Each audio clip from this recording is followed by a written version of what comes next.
రాయదుర్గం భూముల వేలంపై Telangana high court stay విధించింది. తమకు కేటాయించిన భూములను వేలం వేయడంపై హైకోర్టును ఆశ్రయించింది ఎస్బీఐ. 3 వారాల్లో కౌంటర్ దాఖలు చేయాలని ప్రతివాదులకు హైకోర్టు ఆదేశించింది.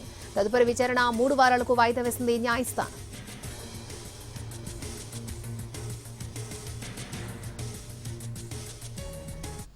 రాయదుర్గం భూముల వేలంపై తెలంగాణ హైకోర్టు స్టే విధించింది. తమకు కేటాయించిన భూములను వేలం వేయడంపై హైకోర్టును ఆశ్రయించింది ఎస్బీఐ. 3 వారాల్లోగా కౌంటర్ దాఖలు చేయాలని ప్రతివాదులకు హైకోర్టు ఆదేశించింది. పూర్తి సమాచారం తెలుసుకుందాం. మా స్పెషల్ కరెస్పాండెంట్ శర్మ మనకి అందుబాటులో ఉన్నారు. శర్మ, హైదరాబాద్ లో గత నెల టీజీఐఐసి భూములకు ప్రభుత్వ భూమికి వేలం నిర్వహించింది. దీనికి రికార్డు ధరలో ఎకరాకు 237 కోట్లు పలికింది. నిజంగా హైదరాబాద్ రియల్ ఎస్టేట్ చరిత్రలో ఇది ఒక సంచలనంగా పేర్కొన్నారు. ఎందుకంటే ఎకరం ధర 200 దాటడం అంటే 237 కోట్లు పలకడం అంటే నిజంగా హైదరాబాద్ రియల్ భూమికు ఢోకా లేదు అని భావించారు. అయితే ఇప్పుడు అదే భూమి వివాదాస్పదంగా మారింది. అప్పుడు 6 ఎకరాల 29 గుంటలకు సంబంధించి వేలం నిర్వహించారు. అయితే అందులో 5 ఎకరాల భూమి తమదేనని ఇప్పుడు ఎస్బీఐ హైకోర్టును ఆశ్రయించింది. హైకోర్టులో 3 వేర్వేరుగా పిటిషన్లు దాఖలు చేసింది. వేలం నిర్వహించినటువంటి 6 ఎకరాల 29 ఎకరాల భూమికి సంబంధించి అందులో 5 ఎకరాలు తమదే. తమకు 2010లో భూవేలంలో అప్పటి ప్రభుత్వం తమకు ఇచ్చింది భూమిని. మళ్ళీ దానికి సంబంధించినటువంటి వ్యవహారం అంతా కూడా దానికి సంబంధించిన ట్రాన్సాక్షన్ అంతా కూడా నడిచింది. అందులో ఇప్పుడు 3 ఏటీఎంలు కూడా నడుస్తున్నాయి తమ బ్యాంకుకు సంబంధించి.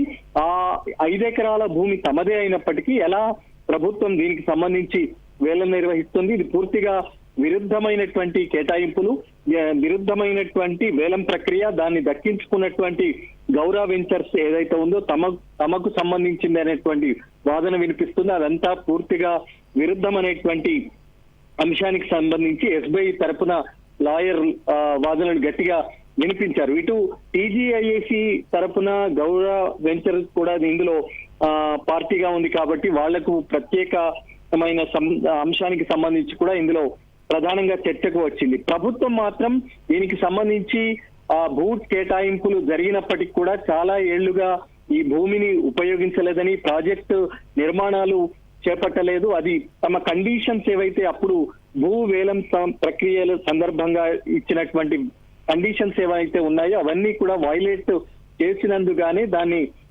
ఆ కాంట్రాక్ట్ రద్దయినందునే ఆ ప్రభుత్వ భూమిని తాము వేలం నిర్వహించామనేటువంటి విషయాన్ని ప్రభుత్వం తరపున additional advocate general Rajinikanth Reddy తమ వాదనలో వినిపించారు. మరి అటు హైకోర్టు ధర్మాసనం న్యాయస్థానం కూడా కొన్ని కీలకమైనటువంటి ప్రశ్నలు వేసింది. ప్రభుత్వం ఈ రకమైనటువంటి ఎస్బీఐ భూమికి కేటాయించిన తర్వాత ఎలా దీన్ని మళ్లీ వేలం నిర్వహిస్తారు అనేటువంటి ఒక ప్రశ్న వేసింది. అలాగే ఈ వేలం ద్వారా ప్రభుత్వ భూములకు సంబంధించి వేలం నిర్వహించేటువంటి ప్రక్రియ రియల్ ఎస్టేట్ వ్యాపారాన్ని కొనసాగిస్తున్నారా, పబ్లిక్ ఇంట్రెస్ట్ కొరకు దీనికి సంబంధించినటువంటి వేలం ప్రక్రియ నిర్వహిస్తున్నారా అనేటువంటి ప్రశ్నలను కూడా హైకోర్టు సంధించింది. ఇటు టీజేఐఏసి వాదనలు అటు ఎస్బీఐ వాదనలు విన్న తర్వాత న్యాయస్థానం ఈ రాయదుర్గం నాలెడ్జ్ సిటీలో ఏదైతే వేలం ప్రక్రియ నిర్వహించినటువంటి భూముల పైన స్టే విధించింది. 3 వారాలకు విచారణను వాయిదా వేసింది. ప్రతివాదులు ఎవరైతే ఉన్నారో